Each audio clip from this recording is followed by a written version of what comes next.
That may be the greatest catch I've ever seen in my life. Okay, we are going to be breaking down some Dynasty fantasy football trades here. Now, usually we talk about my own trades that I'm doing in my own leagues, but instead, let's go over to Patreon. Let's go to the Patreon chat. And I will say, please, if somehow you are a member of the flock on Patreon and you have not joined our Patreon Discord chat yet, you're not hooked up, shoot me a DM ASAP. I'd be very happy to get you all set up, walk you through how to get access to those chats. And yeah, beyond that, guys, if you have any other trade questions, please go down there to the comment section, drop your question. And if you're watching this video, as you watch it, go to the comment section and answer those trade questions because, like I say all the time, I mean, we are all in this together. That's why we are the flock. And your opinion is just as valuable as mine, if not significantly more valuable. But let's get this up. Let's go over to PJ first. And he's saying, need some help, 12-team Dynasty startup, PPR. So, no, this is not going to be a quote-unquote trade question, but I think it's a perfect discussion to have. And this is between Jerry Jeudy and Chase Claypool. Okay, so I will be the first one to admit, y'all know that I have been against the Jerry Jeudy Dynasty value for a long time now. Understanding that, yes, Jerry Jeudy is a great player. I think in a vacuum, Jerry Jeudy is a better wide receiver than Chase Claypool with what Jerry Jeudy provides from a route running standpoint. But at the same time, we can acknowledge that Jerry Jeudy is in one of the worst situations in the entire NFL. Not only does he have no answer at quarterback. I mean, yes, I know some people have that pipe dream of Aaron Rodgers going over to Denver, which I will say is definitely possible, but it's not likely. I mean, I think if it was going to happen at this point, most likely would have already been done. But beyond this, I mean, with Jeudy, even the wide receivers in his same room are extremely talented. I mean, you have Courtland Sutton, you have KJ Hamler. KJ Hamler drafted in the same draft class last year. I mean, he was only 20 years old when he got drafted, and he was drafted in the second round. A player that I promise you the Broncos have a lot in store for. And then on top of this, what really sucks, and what I could get behind with Jerry Jeudy is if he was on a team, even with a very bad quarterback in either Drew Lock or Teddy Bridgewater, I mean, we could get beyond that, even if he had another wide receiver one alongside him in Courtland Sutton. I mean, if there was nobody else on this team, if they didn't have a receiving tight end, if they didn't have a good wide receiver three, I'd be fine going, okay, well, maybe you can tweak the numbers and see a good season from Jerry Jeudy in fantasy. But a major issue is Noah Fant being there because we know that Noah Fant is going to be taking up targets. We know that Noah Fant is a great receiving tight end, so it's hard to overlook that. And at the same time, this team has such a good group of receivers, and really the overall team is a great unit in terms of the balance that they have and the amount of wins they should be expecting this upcoming year, where I don't really see it possible for the Denver Broncos to be bottom 5, bottom 10. I mean, yes, they can be bottom 10, but not much further than that in the NFL standings this upcoming season. And if that's the case, what's their realistic path to get a significant upgrade at quarterback? I mean, it's hard to see. Maybe they get a Deshaun Watson next offseason, but I don't know how likely that is. So Jerry Jeudy, very talented, but in a very bad situation, which is why I think some people are kind of overrating him in fantasy football. Now, on the other hand, with Chase Claypool, I know a lot of people are going to be saying, well, Mason, they got Deontay Johnson, they got Juju Smith-Schuster, they just drafted Najee Harris. Is this not just as bad of a situation?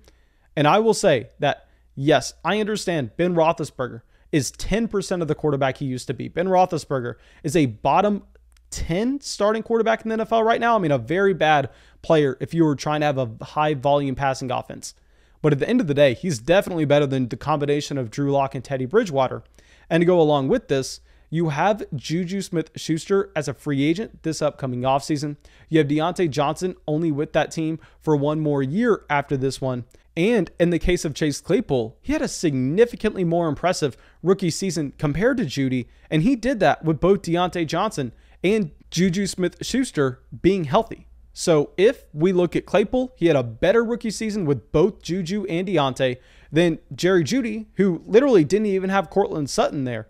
I think Claypool's going to be my guy that I'm going with. Also, if he has an impressive year this year, you could see his value really rising if he puts that together 2 seasons in a row compared to Jerry Jeudy, where I think that the bottom can fall out if he puts up another very subpar year, because right now he's kind of living off the prospect that he was. Now, going over to our next question, this is going to be coming out from Fu, and this is a 12-team Superflex PPR league. Saquon Barkley or J.K. Dobbins, the 204 and the 209.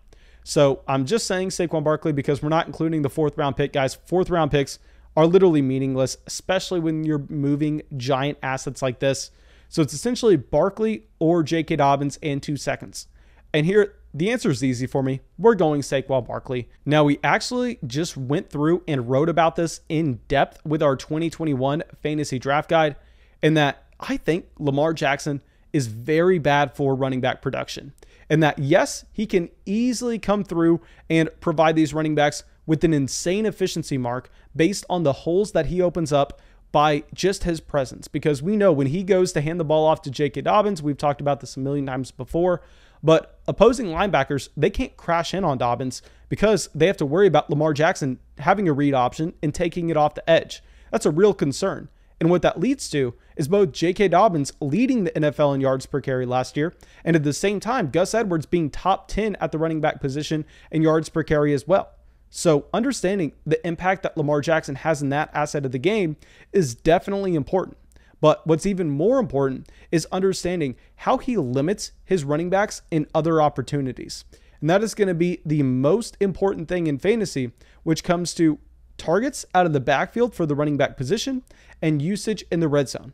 Because we have seen time and time again that these rushing quarterbacks are not going to target their running backs at a very high rate.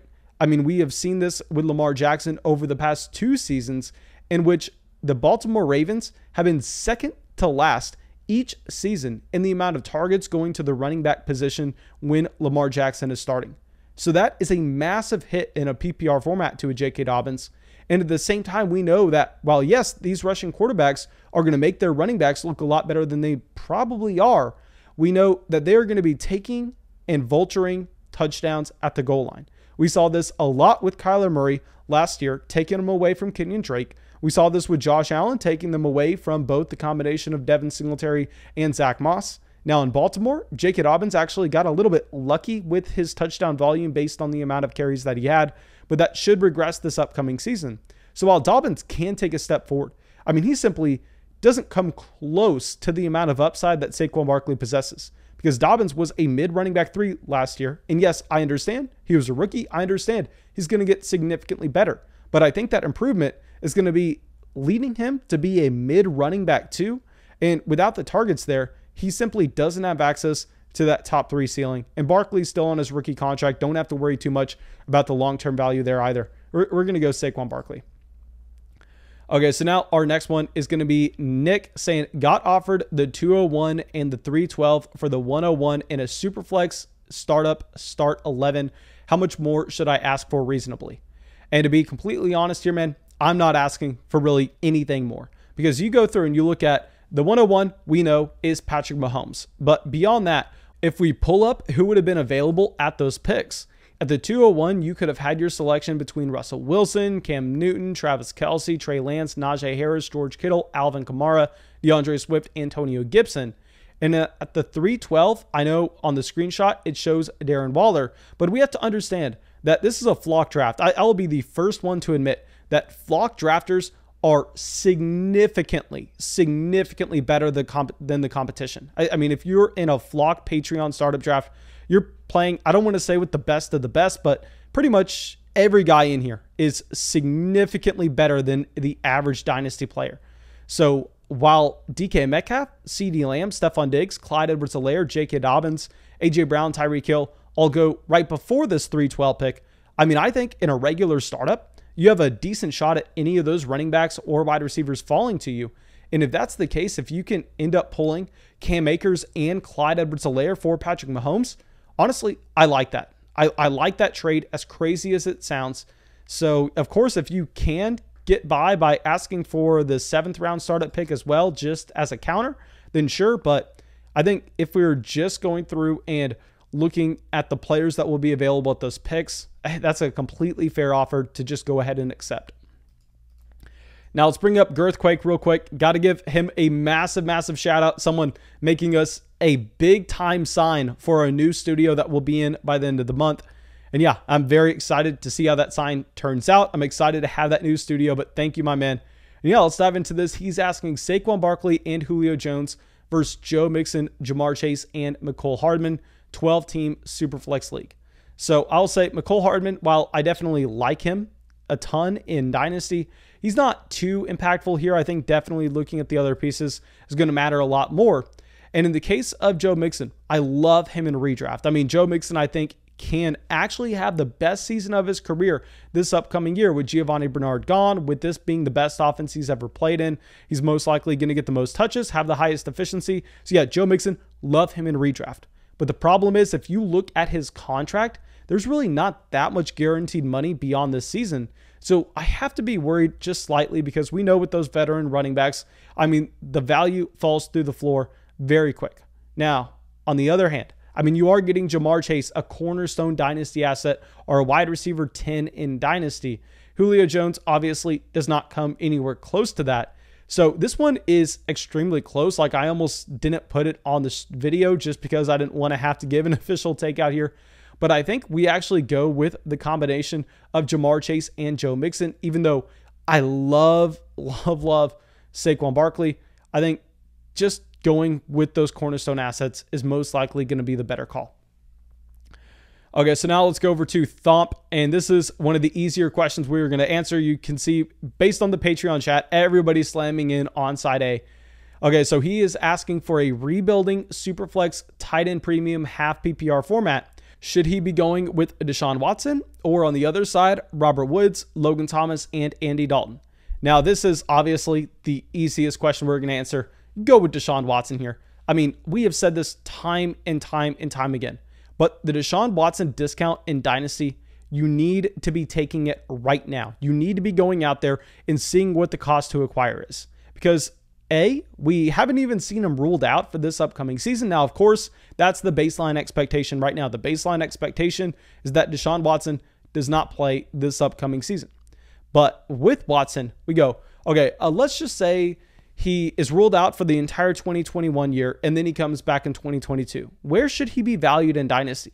This is a quarterback that was a consensus round 1 startup pick. He is someone that has been elite in his points per game over the past 3 years in one of the worst situations in the NFL. He's already stated that he is not playing for the Houston Texans, and I think that's one of the big reasons why he's most likely not playing this season. But, I mean, please look at this as a situation and ask yourself, if Josh Allen went skiing this weekend, tore his ACL, and was ruled out for this entire year upcoming, and you knew you weren't getting him until 2022, would you rather have Josh Allen starting in 2022 or Robert Woods, Logan Thomas, and Andy Dalton? I mean, you go with the elite asset every single time. So that's why I'm going with Deshaun Watson in this scenario. Okay, so now let's go to our last question. Let's go over to Imrod, who is asking Jamar Chase or Courtland Sutton and 2 second-round picks. So because we don't know exactly where the picks are, we can assume that these are 2 future second-round picks. And I will say that the answer here is Jamar Chase. And I think this goes back to me just being lower than consensus on Courtland Sutton, who Courtland Sutton in his best year in his NFL career so far has been a wide receiver 3 in fantasy in points per game. And you're looking at this versus a top 10 wide receiver in our Dynasty rankings attached to Joe Burrow, and you're only getting 2 extra seconds on top of this.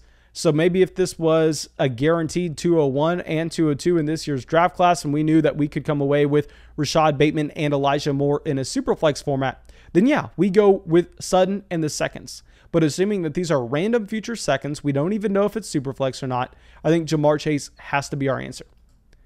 But thank you, my dudes, for checking out the video. And of course, go to the comment section. Ask any trade questions that you may have.